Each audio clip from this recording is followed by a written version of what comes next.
so you can text your friends, but so that when you suddenly realize that you didn't actually put it on airplane mode, you can quickly silence it when it squawks in about 19 minutes.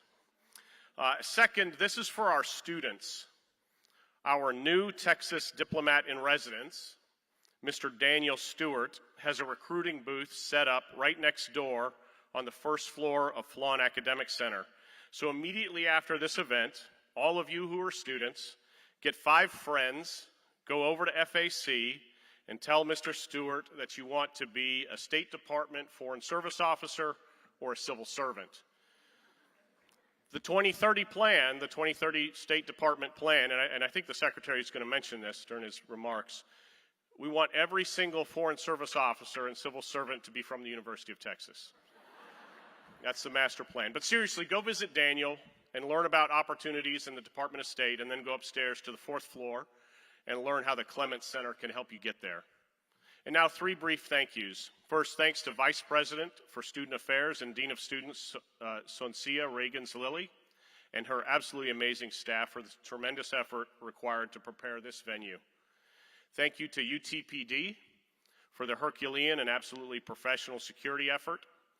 Welcome to our University of Texas System Chancellor, J.B. Milliken. Thanks for joining us today. And I want to thank you and the System Regents especially for your gracious and generous support of our National Security and Foreign Policy Journal, the Texas National Security Review.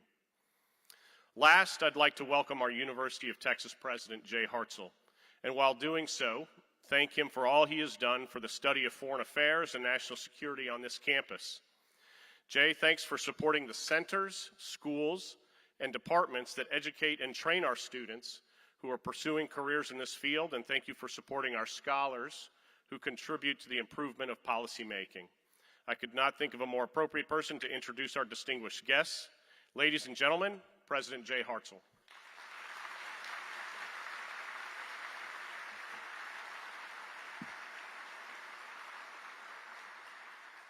Thanks a lot, Paul. And I have in remarks, I want to say thanks to Paul for what he's doing, for everything he's doing except wearing a maroon blazer this week. As I told him before, this is not the difficult part of your job. Good afternoon to all of you, and to Secretary Blinken, Senator Hutchison, all of our esteemed guests, welcome. And I want to say a special welcome and a shout out to our students in the audience today. Seeing today's conversation is the type of opportunity made possible by attending a world-class university such as ours, and a place that hosts centers like the Clements Center and the Strauss Center, which make all of this possible. I want to say thanks to Paul Edgar, to Adam Klein, who is running the Strauss Center. Say also thanks to Dean J.R. DeShazo from the LBJ School, and for Professor Sheena Greitens for all the work that went into this. So thank you for all you're doing to lead us along the way. How about a round of applause for them?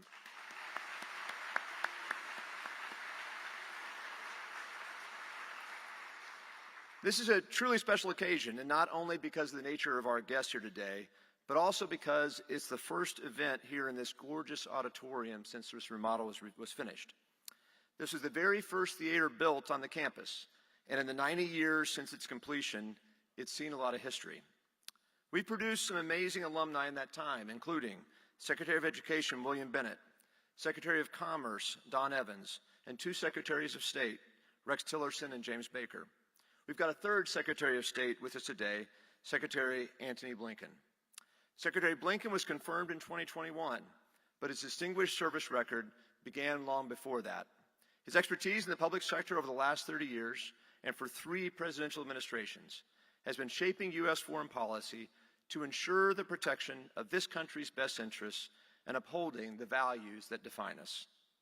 After translating his background as a successful attorney in the private sector, Secretary Blinken founded West Exec Advisors, an international strategic consulting firm focusing on geopolitics and national security. Also joining us here today is an amazing alumna of UT, the first woman from Texas to serve in the U.S. Senate, Kay Bailey Hutchison. Senator Hutchison served in the U.S. Senate from 1993 to 2013. After her service as senator, she was named the U.S. Permanent Representative to NATO in 2017, a position she held until 2021. Senator Hutchison has protected our interests on the global stage, and we could think of no better person to represent both UT and to host this conversation with Secretary Blinken on our behalf. Senator, thank you for being here today and for your service to our university, our state, and our country. Mr. Secretary, thank you for coming to the University of Texas, and thank you for your service to our country. This is an important occasion for our university, and it fits our role. Former UT President Harry Ransom described the UT campus as a field of ideas, and that is certainly true today as we welcome our esteemed guests. We also have another field on our minds this week, Mr. Secretary, one that's about 200 miles north of here. Amidst our anticipation and preparation for Saturday, it is great for you to be here and help us focus on this important and weighty issues facing our country and the broader world.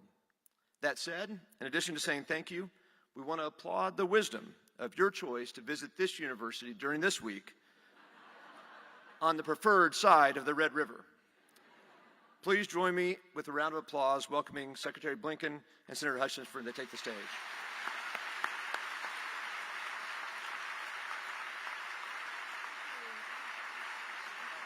Thank you. Thank you.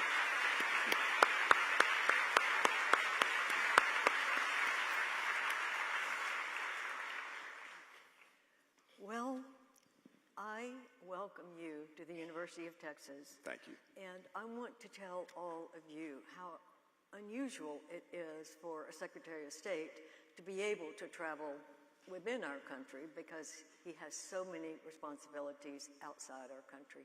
And we appreciate you making time for us and to be able to learn some of the things that you're dealing with and that our future generation will also deal with. So we are glad you're here. I want to say that you have such a long history of foreign policy, being the head of the Foreign Relations Committee, and so you have known all of the things that have been happening.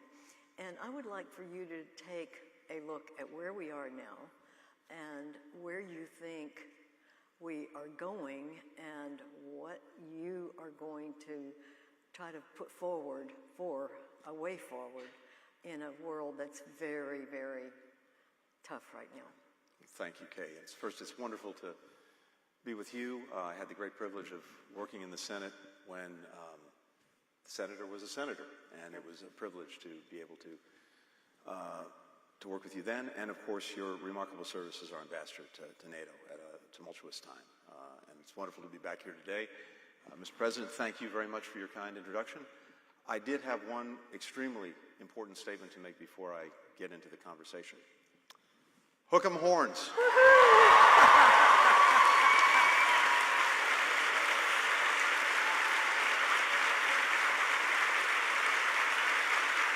And can I just add to that, maybe with a little help? Beat. Oh, you. Thank you. Oh, man. You know your audience. We can tell that. So, with that great beginning, tell us what you're seeing out there with the bad guys that are festering and where we ought to be in dealing with them. So I think as we're looking at it, and the President's looking at it, he talks about the moment we're in as being an inflection point. And if you think about it, what that is something that comes around not every couple of years, not even every decade, but maybe every 5 or 6, 7 generations, where the changes are so profound and also so complex that in that moment, the decisions that you make then are going to have repercussions, not just for the next few years, but likely for the next decades. We had an inflection point after World War II. We had another one after the end of the Cold War. And we believe we're in one of those right now. You have a re-emerging great power competition that is primarily engaged in shaping what the future looks like. We've hit the end of the post-Cold War era, and now there's a competition on to shape what comes next. And at the same time, we have extraordinary transnational challenges, issues that are affecting people in every corner of our globe, including here in the United States, whether it's food security, whether it's climate, whether it's the way all of these emerging technologies are being used, whether it's mass migration. And for each and every one of these issues, and so many more, I think one of the recognitions that we have to have is that as strong and powerful as we are as a country, none of us, not even the United States, can effectively deal with these challenges alone. So both in terms of the great power competition and shaping what the world looks like, and dealing with some of these extraordinary challenges, there's a premium on two things. There's a premium on American engagement and American leadership, because in the absence of us doing that, one of two things. Either someone else is going to do it, and probably not in a way that reflects our interests or values, or maybe just as bad, no one does it. And then you have a vacuum that's likely to be filled by bad things before it's filled by good things. But equally, there's a premium on finding new ways to cooperate, to coordinate, to work with other countries toward common purpose. And here, it's my profound conviction, and I've seen this play out over the last 2.5 years, no country on earth has a greater ability to mobilize others in positive collective action than the United States.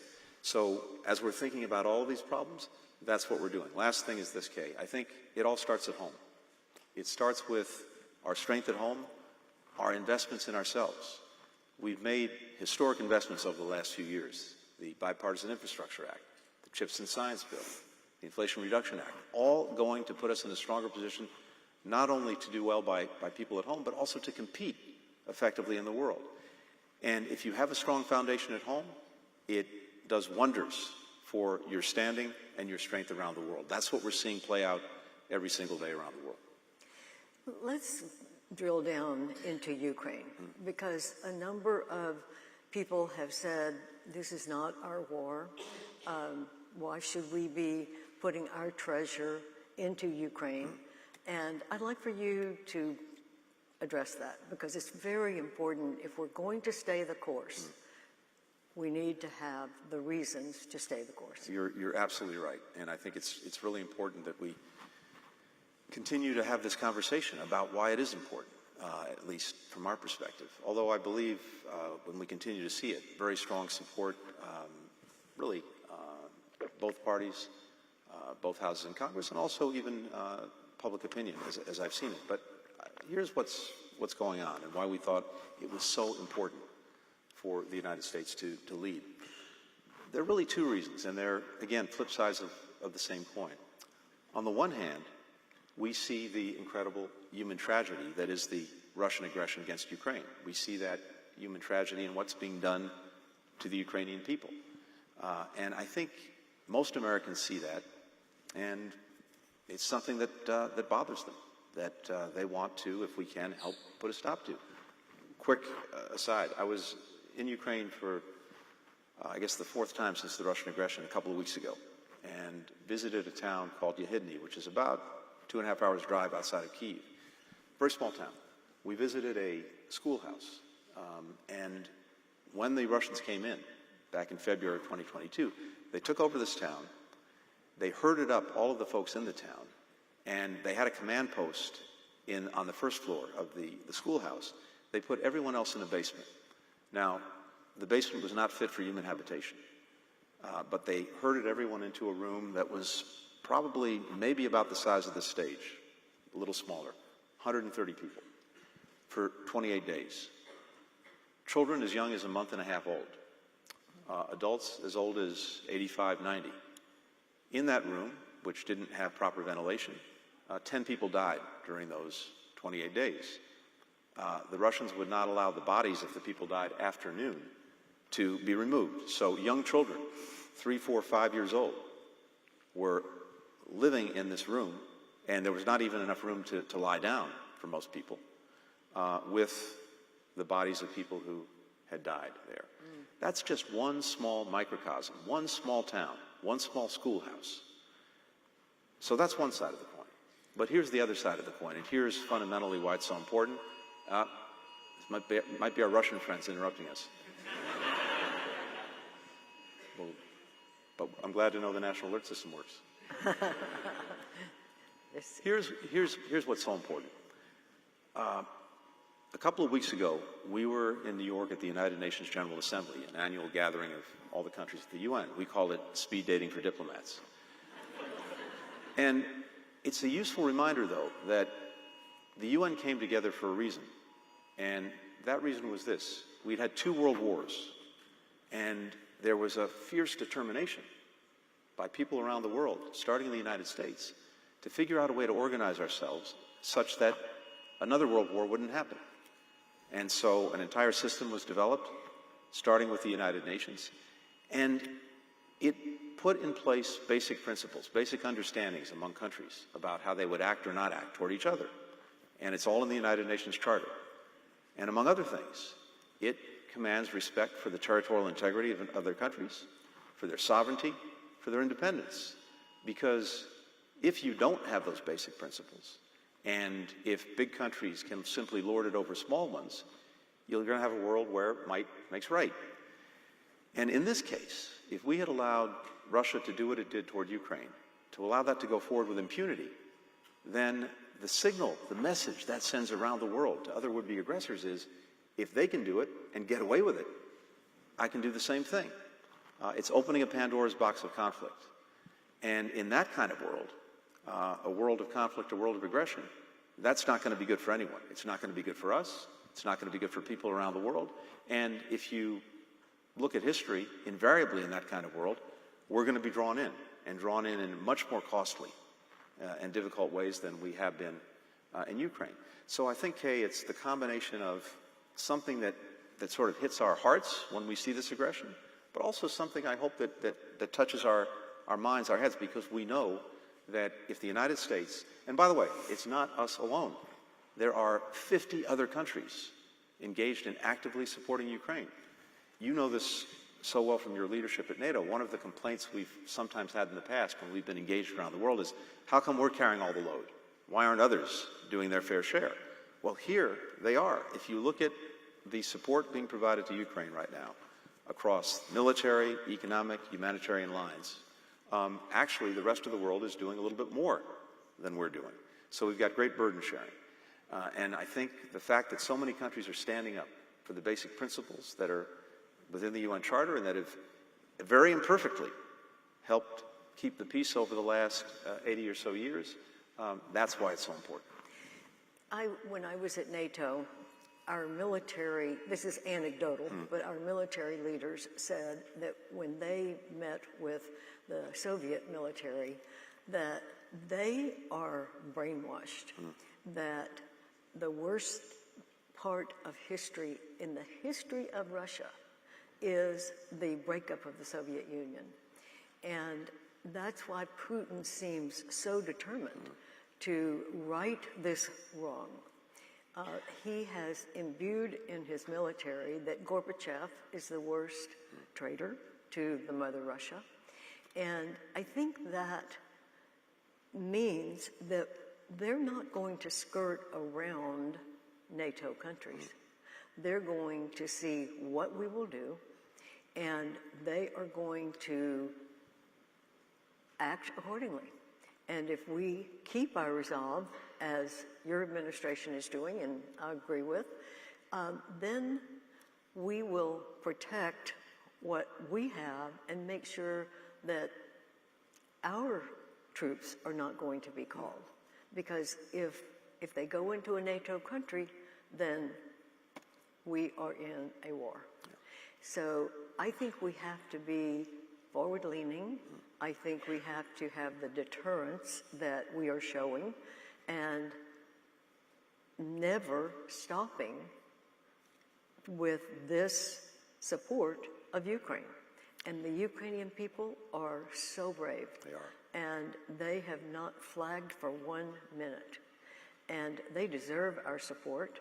And if we can see that through with them, then we won't be sending our troops into a bigger conflict. And I think that's why I have said right off the bat that this is an issue for Russia, but it's also a signal to other countries that might decide to run over another sovereign nation, like potentially China. And so it is a signal that we would send, but it's also the actuality of standing with Ukraine for our interest. I couldn't agree more. I think you're exactly right. And the challenge that we have now and Ukrainians have now is that one of the things that we think President Putin believes is that he can outlast us. He can outlast the Ukrainians. He can outlast the support that Ukraine is getting. And it's very important that we disabuse him of that notion, because that's actually the quickest path to having this resolved, having an end to the aggression, having a just and durable peace. No one wants that more than the Ukrainian people. They're the ones on the receiving end of aggression. But right now, Putin demonstrates no interest in actually meaningfully negotiating, because, exactly as you suggest, he believes he can outlast us. So making sure he understands that he can't, that he won't, is actually critical to getting to peace. One of the ways we do that is by sustaining the support and the support of many other countries. Another way we do that is showing that in a different way, we're in this for the long haul. By that I mean this. What we're working on now, besides the immediate support that we're providing to Ukraine, along with many other countries, is helping the Ukrainians to build their own force for the future that can deter aggression and, if necessary, defend against it. At the last NATO summit, we had on the margins of that summit all of the G7 countries, the largest democratic economies in the world, come together and say, we're going to start engaging Ukraine on how we can provide long-term assistance to them to build up that kind of force. We now have 29 countries who've signed on to do that.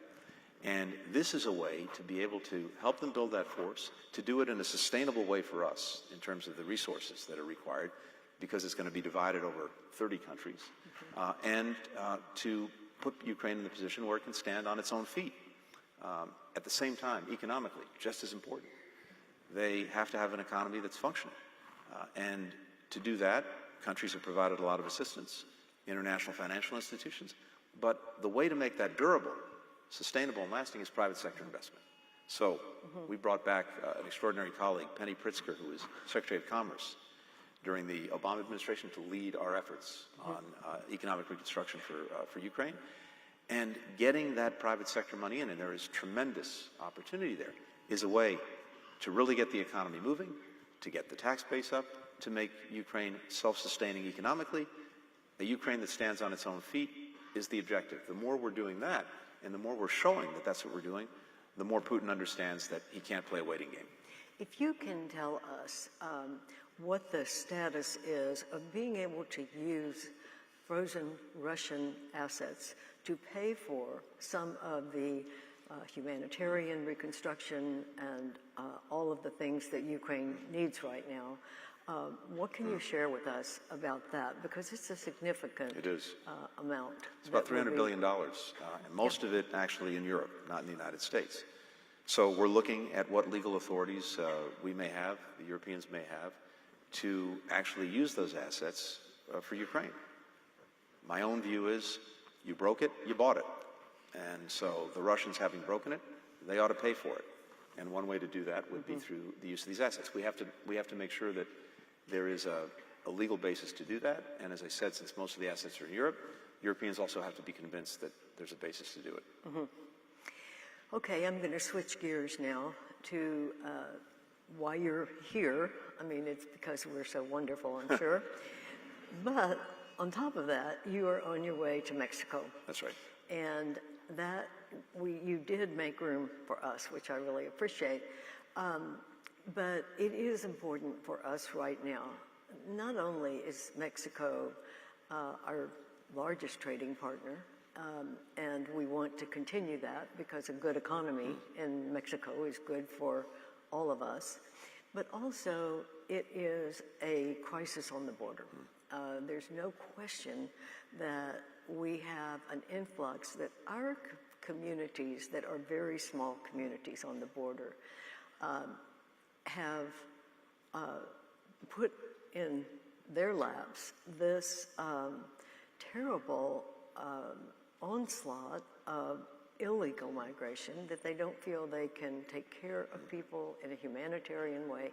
So is this going to be something that will be on the agenda as you are meeting with the Mexican officials? In short, yes, very much so. But I think it's important to take a step back and recognize where we are. Not by way of excuse, but by way of reality.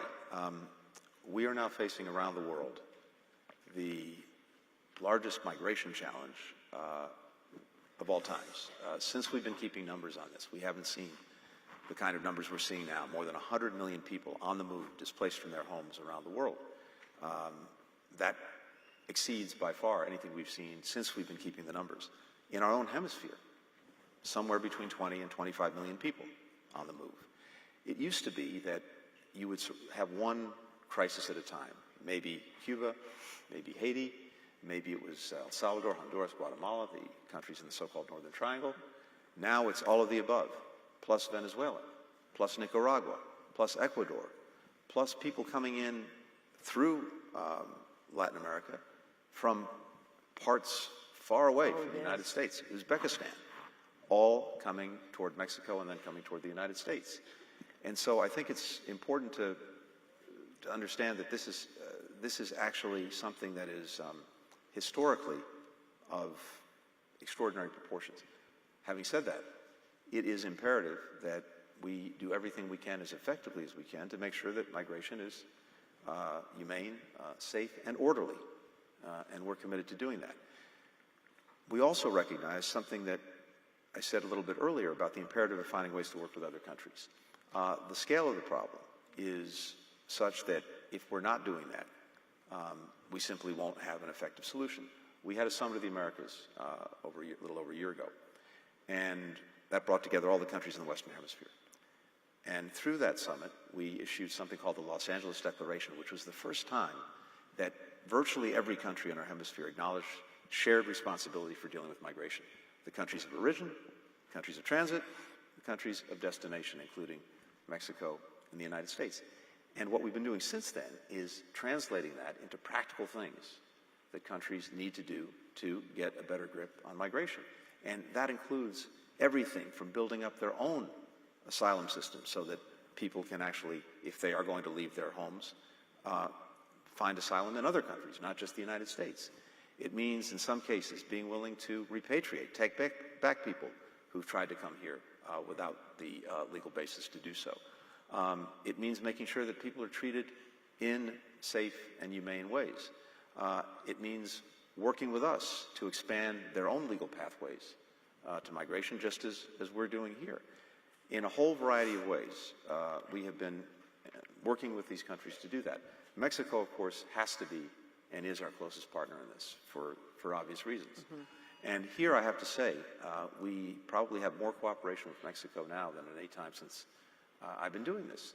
They, too, very much want to get a grip on this because they're now the country that has the third largest number of asylum seekers in the world. This is affecting them. This is hitting them. So we're working to do that. We have agreements from many other countries to really step up and do what they need to do. And of course, this is not my area directly. We have to work to strengthen what we're doing at our own border. And we have to fix what has long been, unfortunately, a broken asylum system, which is simply overwhelmed in terms of the demand for asylum versus the resources that are being put against it. Mm-hmm. The very first piece of legislation, actually, that President Biden put before the Congress was an immigration reform bill that would have, I think, dealt more effectively with some of these challenges. Unfortunately, it hasn't gone anywhere. But I was just with some of your former colleagues, Kay, and Republicans and Democrats actually talking about the annual refugee program, a distinct subset of migration. And I'm convinced that, as we've tried in the past, there really is a good, strong nucleus of Republicans and Democrats who can come together to try to actually put in place the fixes that we need to deal with this more effectively. If we can't do that, the problem is not going to be solved. That's absolutely true, and we need to come together on a bipartisan basis because there are differences that would kill any bill. I was trying to get immigration reform when I was still there, and it's just very difficult.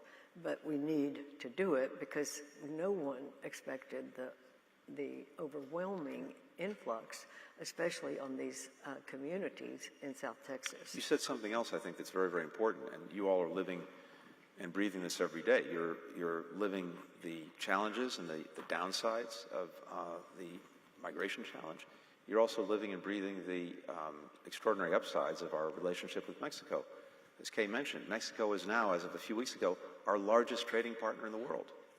We want to preserve that. We want to preserve the connections, the bonds that tie us together. And we also have our share of responsibility. One of the things that drives the drug trade that comes here and hits us, and I want to say a word about that if I could, and that facilitates it, is the influx of guns coming from the United States to Mexico. We have a responsibility to help them do something about that. And on drugs, because I think this is very important, if I could, for a second. The other huge challenge we face, and you all know this so well, is the scourge of synthetic opioids, fentanyl in our case. Devastating, destroying families, communities. The #1 killer of Americans aged 18 to 49. And just let that sink in for a minute. Of everything else that's out there, disease, guns, car accidents, you name it, the #1 killer of Americans 18 to 49 is fentanyl. So we have an obligation, and we are putting this at the top of our agenda. And here, too, we have what is a global challenge. We've been the canary in the coal mine on fentanyl, but now we're seeing it spread to many other places in the world. The market's so saturated here that these criminal enterprises are going to Europe, they're going to Asia, and all of a sudden, countries are waking up to the proposition that this is going to affect them, too. And then there are other synthetic opioids that are out there, everything from tramadol to methamphetamines to Captagon. So this is becoming a global phenomenon, moving from plant-based narcotics to synthetics. We put together this summer a coalition of about 100 countries now that are determined to work together to better address the problem of synthetic opioids, and working in very concrete, specific ways to get at the illicit manufacture of the chemical precursors that go into making them, to their trade and distribution around the world, working together to look at emerging trends so that we get ahead of the curve, and then the public health aspect, which is so important. How do we do a better job treating people, preventing people from using synthetic opioids, et cetera? And that's really the way that you get at something like this, as well as, of course, the critical law enforcement work that we're doing and the work that we're doing with Mexico to disrupt the enterprises, et cetera. We also have to see more cooperation from countries like China, where many of these chemical precursors are made and then diverted illicitly into the manufacture of fentanyl in Mexico, then it gets into the United States. All of that is coming together, and it's, to us, hugely important, but it's also an example of what we've been trying to do around the world. On day one, the instruction that I got from President Biden was to re-engage, re-energize, rejuvenate all of our alliances and our partnerships, like NATO, because we know how important they are to us in terms of dealing with all of these challenges that we can't deal with alone. But we're also in the business of creating new ones, and the way I look at it is, especially since we're here at an academic institution, variable geometry. Putting together collections of countries and even organizations, businesses that are of different shapes and different sizes, but are fit for a specific purpose, that have an interest in solving a particular problem and the means to do it. And that gets you to something like the Fentanyl Coalition. Well, I have another question on South America, but I want to get to some of the student questions because one of the questions is exactly what I have wanted since I was able to be an ambassador for America. And it is from Angelina Braze, a Clements undergraduate fellow. And she says, Mr. Secretary, in 2011, I lived in Alexandria, Egypt. I found myself, excuse me, I found myself watching in real time the Arab, sorry, the Arab Spring. And I decided I wanted to be in foreign service. And she wants to know what you're looking for in a foreign service officer that would be part of this. So I promise you that's not a planted question. So here's the thing. You know, if you maybe watch a popular TV show or have an image in your mind of what the State Department is and what we do, it's accurate, but it's not the whole deal, because I think when people think of the State Department, maybe they think of issues of war and peace and trying to prevent wars or stop wars, building some of these partnerships that I was talking about.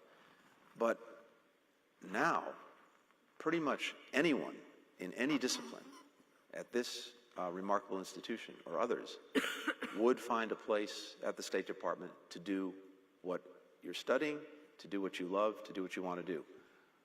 Food security. We are now a leading institution in trying to work around the world to help countries develop sustainable agricultural production so that they can feed themselves and feed others. Climate change. We're playing a lead role in making sure that countries around the world have the technology as well as the means to adapt, to build resilience, and to deal with this existential threat, as well as looking at ways to advance their energy infrastructure for the future. If you're interested in global health, I mentioned fentanyl a moment ago. We played a lead role in making sure that countries around the world had vaccines to deal with COVID. And previous to that, you'll remember we have an extraordinary program called PEPFAR, the President's program to deal with HIV/AIDS that President Bush put in place. That's probably saved more than 25 million lives around the world in the 20 years it's been in existence. Emerging technologies. We recently stood up a bureau on cyber and digital technology, as well as an envoy for emerging technologies to make sure that the United States is at the table every single place. Conversations and decisions are being made about the ways the technology we carry in our pockets every day are actually going to be used. What are the rules? What are the norms? What are the standards? To make sure that, to the best of our ability, technology is used for good, not for bad. In these and dozens of other ways, no matter what your interest is, there's actually a place at the State Department. We have colleagues who are doing remarkable things, making sure that we ourselves can communicate. We have our colleagues at Diplomatic Security who are making sure that we can do everything we do safely and securely. And we have people who are brilliant at making sure that an enterprise as big as the State Department, 80,000 people around the world, can actually function. Management, systems, you name it. So it's a long way of saying that if you take a look, you may find that whatever your passion is, whatever your skill set is, whatever your interest is, there's a way of doing that at the State Department. And here's the one extra thing that you get. That flag behind your back every day, literally or figuratively. I've had the chance in my career to do some different things in the private sector, in the not-for-profit sector, all wonderful, and I was incredibly fortunate. But I've now been in government in one way or another for about 30 years, and at least for me, and so many of the people I work with, whatever the other compensations may be in other pursuits, there's nothing quite like going to work every day with the flag behind your back. Absolutely. So, we happen to have a table outside. Check it out. Yeah, absolutely. We want more UT graduates to go into the Foreign Service because we bring a great educational experience, and I think we could be a value added. There is no question. There is a question, and we really haven't touched on economics and trade, from Ryan Ashley, a PhD candidate, Air Force officer, and Clements Graduate Fellow. And he's saying, how can the administration address the credibility gap on economic engagement with Southeast Asia to enhance trust and complement existing security and political efforts, especially considering the U.S. hasn't attempted to rejoin the reformed Trans-Pacific Partnership? So the economic dimension of what we're doing around the world is fundamental. It's a critical part of our foreign policy. It answers what other people are looking for and what they need, as well as what we're looking for and what we need. And trade is a critical piece of that. But we want to make sure that in everything we're doing, we're working to create a race to the top, not a race to the bottom, to make sure that what we're doing actually benefits not only growth, but inclusive growth that everyone shares in. We want to make sure that our companies are benefiting, but also our workers are benefiting from the agreements that we reach. And that's what's been driving us in our approach. We also want to make sure that we are dealing with the issues that are really the dominant issues for the 21st century when it comes to the global economy. And we are, including in Asia. We have a partnership now that we have stood up with about 14 other countries in the Indo-Pacific that gets at the critical economic issues for this time, including digital technology and trade in the digital space, including building strong, resilient supply chains. We've all experienced what it's like when you have a supply chain that's disrupted for something you really need. Doing that.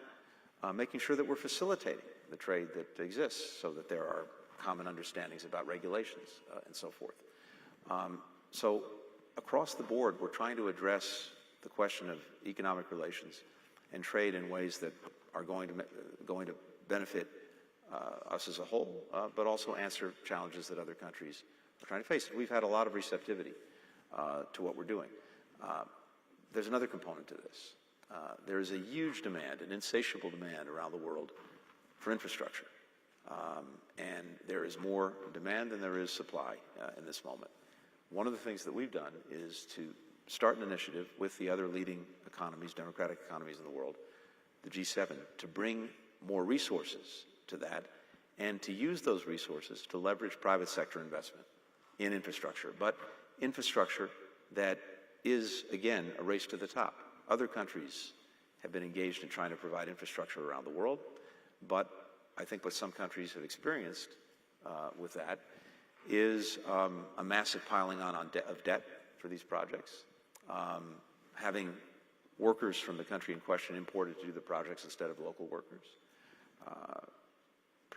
technology infrastructure built to low standards without care for the environment or the rights of the workers who are actually building the infrastructure. We're doing this in a way that is positive, affirmative, answers the needs of countries, but does it in a way, again, that I think is not abusive of the countries in question. I was in South America this summer on a NASA sponsored tour talking to Argentina, Brazil, and Colombia about ways to cooperate in space and satellite presentations and building. And China was everywhere. They were in the infrastructure field. They were, as you said, that's not necessarily a plus if the infrastructure isn't going to be maintained in the right way. But they are really paying attention, and I think that we have to be focused on what we can do in the right way, and especially where countries have a democratic background. We have democracies in South America. They're not always resilient. And how can we work with our South American interests, especially in the economy and trade, because that's what they need the most. But how would you say that we should be producing more for South America, which is right in our hemisphere, and what are your plans to produce more? Well, it's exactly why the President brought all of the countries of the hemisphere together at the Summit for the Americas to look at how we can actually make our own hemisphere the champion for growth, for progress in the world. And I think we believe that we can and should be able to do that precisely because we do have, despite challenges in various places, a strong democratic foundation. We do have a hemisphere that can be more and more integrated. And that's exactly what we're pursuing with Mexico and Canada, our near neighbors, but also to points much, much further south. And the work that we're doing, I think, is advancing exactly that objective. There's another aspect to this that's so important, and it comes back to the migration question. Another piece to the puzzle, maybe the most critical piece to the puzzle, is this. You have to get at the root causes of migration. And depending on where you are in the world, there may be one driver or another. It may be a repressive government, it may be violence, it may be corruption. In our own hemisphere, it tends to be a lack of economic opportunity, even the most basic economic opportunity. And here's the thing, and I suspect if we really think about it ourselves, we'd probably come to the same conclusion. If you're a parent and you literally cannot put food on the table for your kids, you are likely to try to do anything to be able to do that. And that includes maybe going anywhere if there's a greater prospect of doing that somewhere else. And we know that it's not as if people get up in the morning and say, gee, wouldn't this be a great day to leave everything and everyone I know behind, to put myself in the hands of a trafficker, to make an incredibly hazardous journey, to come to a country that may or may not want me, with a language that I may not yet speak, without friends, family, community. Most people who make that decision make it because there are profound drivers that are pushing them to do that.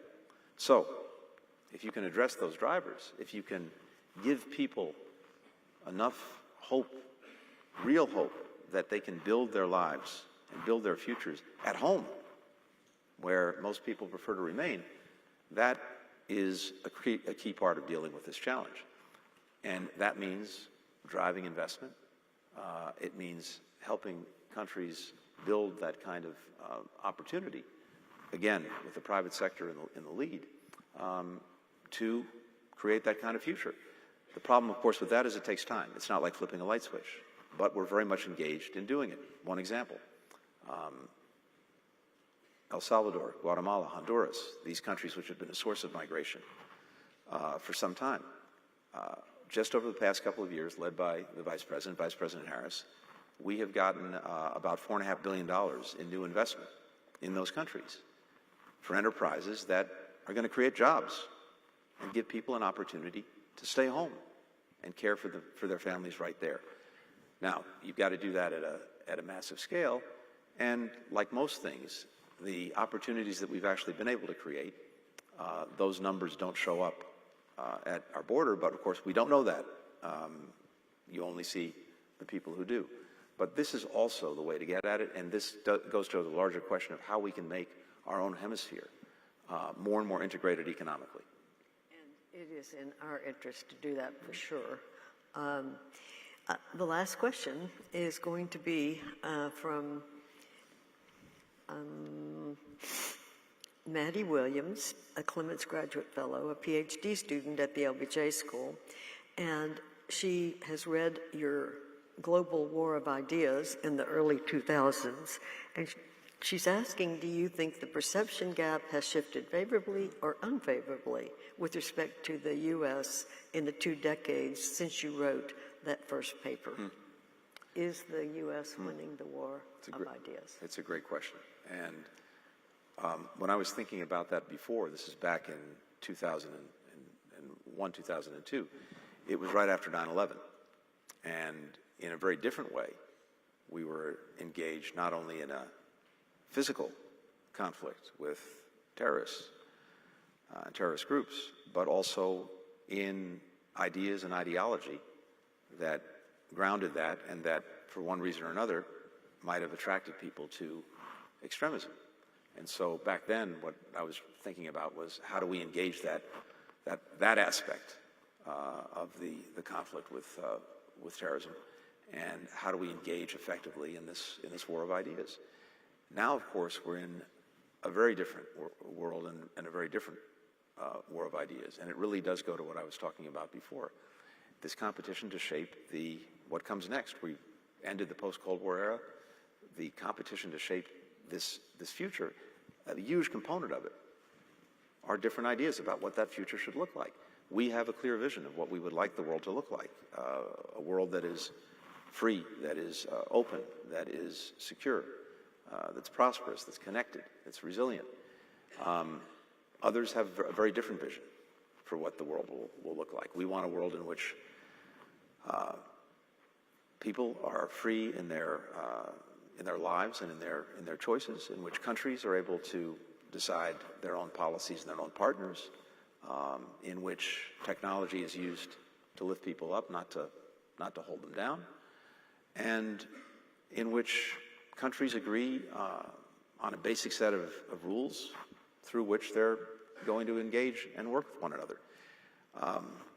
We have adversaries, opponents who have a very different vision of a world, as I said earlier, where in different ways might makes right, where they have spheres of influence, where they dictate not only what happens to their own people, but what happens in their neighborhoods, where economics are used as tools of coercion to help advance the decisions and policies that they prefer, and where technology is used in negative ways to keep people down, not lift them up. So they're very different visions, and part of our job is to, as effectively as we can, actually communicate them, because I have little doubt that if given a real and fair choice, we know where most people want to end up. But we have another problem, and that is the very technology that we use to try to advance these visions, to make our case, to explain our case, is also used to misinform, to disinform, to distort. Many of us, when you were brought up reading the great works of social thinking and social science from centuries past, you might read John Stuart Mill, and you might read about how in the marketplace of ideas, the best ideas rise to the top, compete against each other, and the very best idea wins out. But if the very system that those ideas are emerging in is distorted, then you've got a fundamental problem. So one of the biggest challenges we have in this new war of ideas is dealing with problems of disinformation, of misinformation, of making sure that to the best of our ability, we actually have real space where ideas can compete fairly and clearly. And in that world, everything that we represent, that we stand for, and have long stood for, will do very well. But that's not the world that we're operating in, and it's why it's so critical that we, with many other countries, make sure that we preserve, create, and defend that space. And that's before we introduce AI. I Exactly. mean, think of the changes that we're going to have to prepare for and engage in to protect our intellectual property and our communications that will be absolute rather than an artificial intelligence coming in, and that's a whole other technology. That is the new frontier, and one of the things that we've been very focused on is making sure that we're doing what we can do to ensure that AI is used for good and that we mitigate the potential downsides. The potential for what AI can do to solve the most fundamental problems we're facing around the world is almost limitless. We had at the UN General Assembly, we brought countries together looking on how we can use artificial intelligence to advance the Sustainable Development Goals that the UN has been working on for the better part of a decade. And it is extraordinary. But at the same time, to your point, we know the damage, the harm that could be done by the misuse of AI. So we spent a lot of time with the companies, the foundational companies, that are all American, that have been leading the work on AI. And they came together and agreed to certain commitments to try to ensure that the technology is used for good and at the same time to mitigate any of the downside risks. My job now at the State Department is to take those commitments, to take those understandings reached between the White House and these foundational companies and internationalize them, socialize them around the world, get other countries to sign on and to sign up so that we create a foundation of understanding about how AI can be used and how it shouldn't be used. This is just the dawn of that effort, and I think you're exactly right, maybe more than anything else, that's going to shape the future that we all live in. If we can have an alliance of rules-based order that will require everyone to accede to the right regulations, that's going to be difficult, as you know. So, well, we have run out of time. Actually, we're over time, and I thank you so much for coming to visit with us, and we, of course, wish you well. Going to Mexico, there are so many issues that we need to be in partnership with Mexico to achieve for both of our sides of the border. And we thank you for stopping in. Thank you. And I know it's a busy week here, so thank you for having me. Thank you. Thank you. Okay, I have a little something. Thank you. Oh.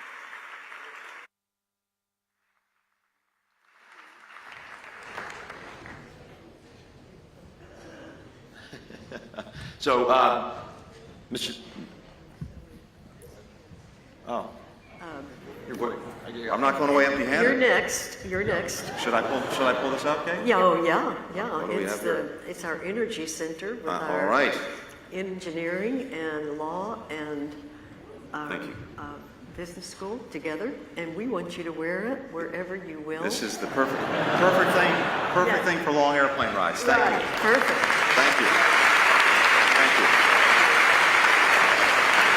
And thank you, Senator, for hosting the conversation. Secretary, thank you. And on behalf of the university, we have another little gift. Wow.